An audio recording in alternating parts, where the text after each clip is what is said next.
नमस्कार दोस्तों, मैं लोचन यादव आपके अपने YouTube चैनल लोचन यादव ऑफिशियल पर आपका स्वागत करते हैं। आज हम बात करेंगे आंगनवाड़ी बहनों के कार्यों की।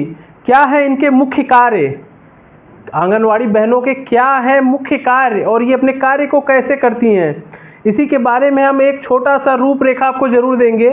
क्योंकि आंगनवाड़ी बहनों के कार्य का क्षेत्र इस समय बहुत ज़्यादा हो गया, इनके दायरे बहुत ज़्यादा हो गए हैं। इसको एक वीडियो में बता पाना संभव नहीं है, लेकिन हम इस वीडियो के माध्यम से एक छोटा सा रूपरेखा जरूर प्रस्तुत करेंगे कि क्या है इनके कार्य। इनके कार्यों को बताने से पहले हम कुछ चीज़ें आपको बताना चाहते हैं। आंगनवाड़ी बहनों को सन 1975 में ग्रामीण महिलाओं की देखभाल और बच्चों के देखभाल के लिए, कुपोषण को दूर करने के लिए, पोषण के बारे में जागरूकता बढ़ाने के लिए आंगनवाड़ी विभाग की ज़रूरत पड़ी थी। 1975 में जब आंगनवाड़ी बहनों की नियुक्ति हुई, इस विभाग में जब आंगनवाड़ी बहनों की नियुक्ति हुई, तब इसमें आंगनवाड़ी का मतलब था अपने आंगन के आसपास आपको कार्य करना है।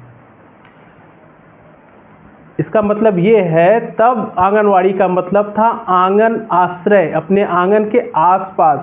लेकिन समय बढ़ता गया, आंगनवाड़ी बहनों के कार्य बढ़ते गए। आज आंगनवाड़ी बहनें स्वास्थ्य विभाग, शिक्षा विभाग और अपने विभाग के साथ मिल के अलग अलग कार्य कर रही हैं। लेकिन इनके कार्य जो हैं, इनके कार्य जैसा कि हमने अपने पिछले वीडियो में भी बताया है, पोषण से कुपोषण तक जो वीडियो बनाए हैं, जो कार्य हैं वही कार्य यहाँ पे भी है, बस इनके पैरामीटर चेंज हो गए हैं। जैसे कि हम बात करें स्वास्थ्य विभाग की, स्वास्थ्य विभाग में इनका क्या कार्य रहता है। जब भी आंगनवाड़ी बहनें अपने क्षेत्र में रहती हैं तो BHND, टीकाकरण, ये दो काम तो उनके होते ही हैं। इसमें भी आंगनवाड़ी बहनें बहुत कंफ्यूज्ड हैं। आंगनवाड़ी बहनें BHND और टीकाकरण में बहुत ही कंफ्यूज्ड हैं।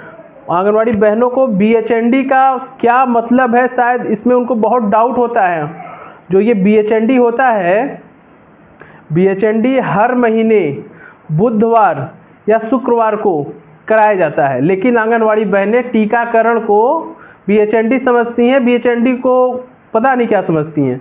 देखिए, BHND जो होता है वो हर बुधवार और शुक्रवार को आपके ग्राम सभा में, किसी स्कूल पे या फिर किसी के घर पे या फिर कहीं भी आंगनवाड़ी बहनें आशा मिल के BHND कार्यक्रम का करती हैं, जहाँ पे उनको गर्भवती महिलाओं को और बच्चों को जो भी टीके लगते हैं वो लगाए जाते हैं और इन्हें स्वास्थ्य के बारे में और पोषण के बारे में बताया जाता है। BHND का फुल फॉर्म जो होता है, चंडी को हिंदी में ग्राम स्वास्थ्य एवं पोषण दिवस और इंग्लिश में village health sanitation and nutrition day, बस village health sanitation and nutrition day, ये होता है BHSND का फुल फॉर्म। अभी हम आपको लिख के इसमें दिखा देंगे BHND का क्या फुल फॉर्म है, उसके लिए परेशान ना होइए।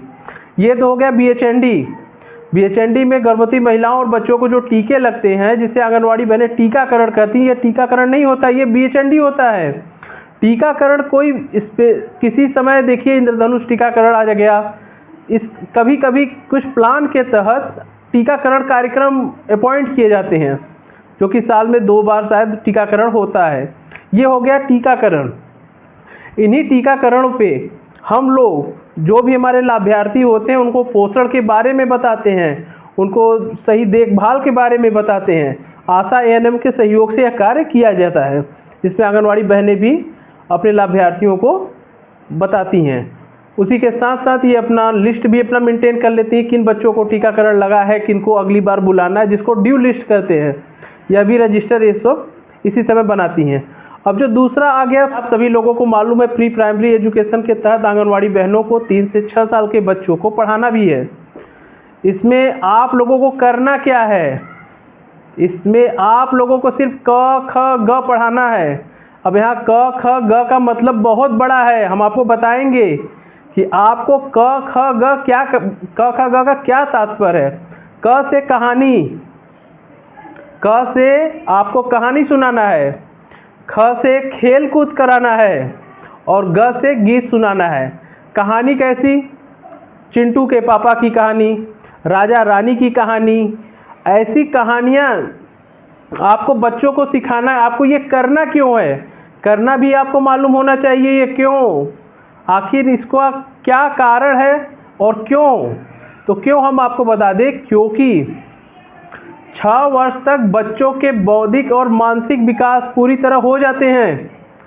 इसीलिए अगर आप बच्चों को गीत के माध्यम से कोई चीज़ें बताएंगी तो इससे उनकी बौद्धिक शक्ति बढ़ेगी।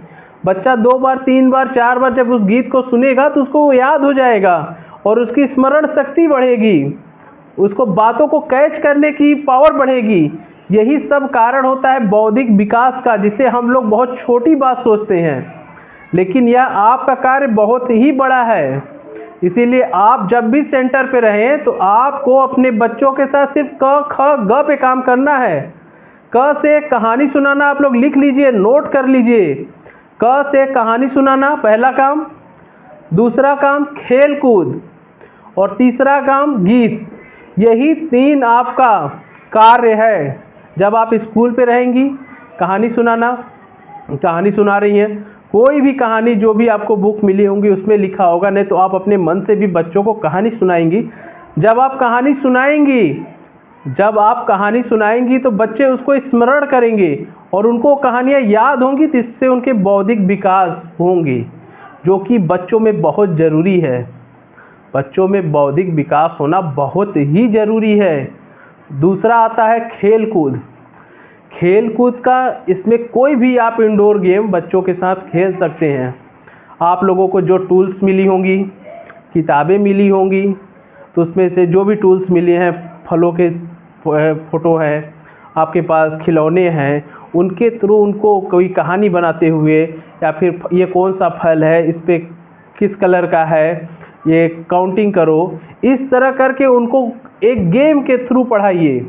आपको पढ़ाने का जो कला है, ये क ख ग से ही शुरू करिए। उनको कोई भी गेम बता दीजिए कि इसमें पहले जो लाल है उनको छांटिए। इस तरह के जो आपको टूल्स मिले हैं बच्चों को पढ़ाने वाले, उनका प्रयोग करिए बच्चों को पढ़ाने में, क्योंकि इससे बच्चों के बौद्धिक विकास होंगे। और तीसरा आता है गीत। कोई भी गीत जो आपको बुक मिली हो उसमें से, नहीं तो आप अपने से आप उनको गीत सुनाइए, फिर बच्चे गीत याद करेंगे, तो इससे भी उनके बौद्धिक और मानसिक विकास बहुत तेज़ी से होते हैं। अब तीसरा आता है जो मेन काम आप लोगों का है, पोषण के बारे में सही जानकारी प्रदान करना। आप आंगनवाड़ी बहनों, आप लोग इस बात को बहुत ही ध्यान से सुनिए। आप लोगों को पोषण, कुपोषण के प्रकार, कुपोषण को कैसे दूर करें, इन सब बातों की सही जानकारी हर आंगनवाड़ी बहन को होना चाहिए, क्योंकि यह आपकी ड्यूटी है, इससे आप पीछे नहीं हट सकती। यह आपकी ड्यूटी है, इन सारे चीज़ों को आपको जानना है, इन सारे चीज़ों को जानना है। जैसे हम कर रहे हैं पोषण के बारे में बताना, जो भी आपको अनुपूरक आहार मिलते हैं, उसका बच्चों में सही लाभार्थियों को पहुंचाना भी आपका ही कार्य है। जो तीसरा काम है अनुपूरक आहार का सही लाभार्थी तक पहुंचाना, यह भी कार्य आपका ही है। ये तो 3 कार्य जो हैं, ये 3 कार्य के साथ साथ भी आपके बहुत सारे कार्य हैं। ये 3 कार्य तो आपके हैं ही, इसके साथ भी बहुत सारे काम आपके और हैं। ये तो हम आपको छोटा सा एक रूपरेखा दे रहे हैं जो बेसिक काम है, लेकिन इसके साथ साथ बहुत सारे विभागीय कार्य भी होते हैं जिसमें आप लोग करते हैं। उसके बाद आपको एक डाउट जो था BHND और टीकाकरण का डाउट, आप लोग इस वीडियो से क्लियर कर लीजिएगा। BHND जो बुधवार और शुक्रवार को आप लोग टीकाकरण के नाम से जानती है, वो BHND होता है।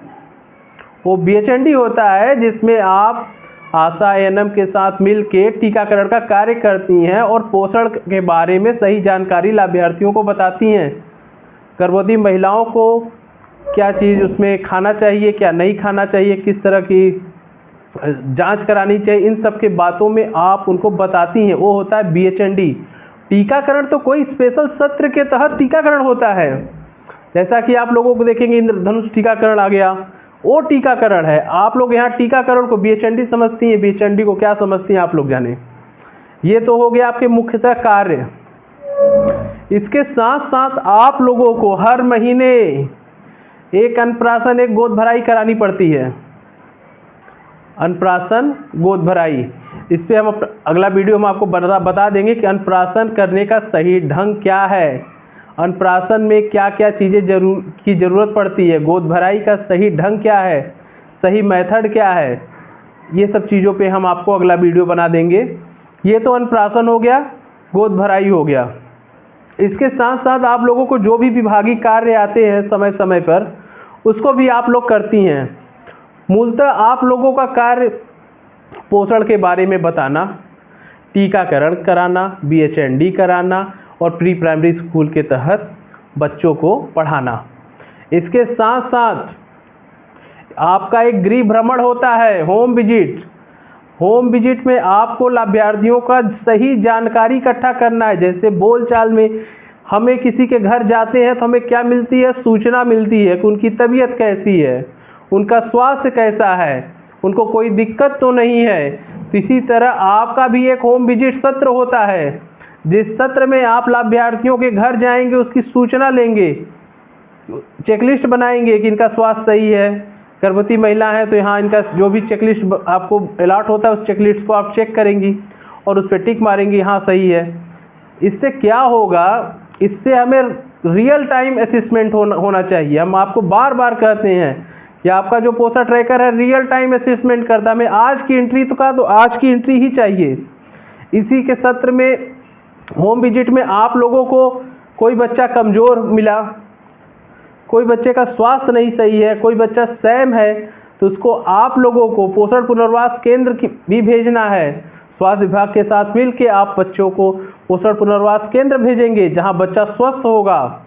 ये सब चीज़ें भी आप लोगों के ही कार्य हैं। आप लोगों का कार्य बहुत बड़ा है और बहुत ही अच्छा कार्य है आप लोगों का, जिसमें आंगनवाड़ी बहनें बहुत अच्छे से कार्य करती हैं। और इसके साथ साथ जो विभागीय कार्य होते हैं वो तो आपको करने ही हैं। मोटा मोटा क्या करना है, स्वास्थ्य विभाग के साथ आपको टीकाकरण कराना है, आपको सैम बच्चे हैं तो उसकी भी सूचना देनी है, और आपको BHND कराना है, प्री प्राइमरी स्कूल के तहत पढ़ाना है, विभागीय कार्य है, होम विजिट है, अन्नप्राशन है, गोद भराई है। ये तो मुख्यतः आपके कार्य हैं। इसके साथ साथ जो भी विभाग आपको कार्य अलॉट कराता है उसको भी आपको करना है। ये तो मूलतः आपके कार्यों की एक छोटी सी रूपरेखा है जो हम आज इस वीडियो के बारे में बताएं। इसके बाद हम एक चीज़ कहना चाहते हैं, अगर आप लोगों को किसी टॉपिक पर वीडियो चाहिए तो कमेंट बॉक्स में ज़रूर बता दीजिए कि हमें इस टॉपिक पर वीडियो चाहिए। हम उसका सबसे ऑथेंटिक और सबसे सही नॉलेज आपको देंगे। अगर वीडियो अच्छा लगे तो चैनल को लाइक, शेयर और सब्सक्राइब ज़रूर कर लीजिए। इसी के साथ आज का वीडियो समाप्त करते हैं। जय हिंद, जय भारत।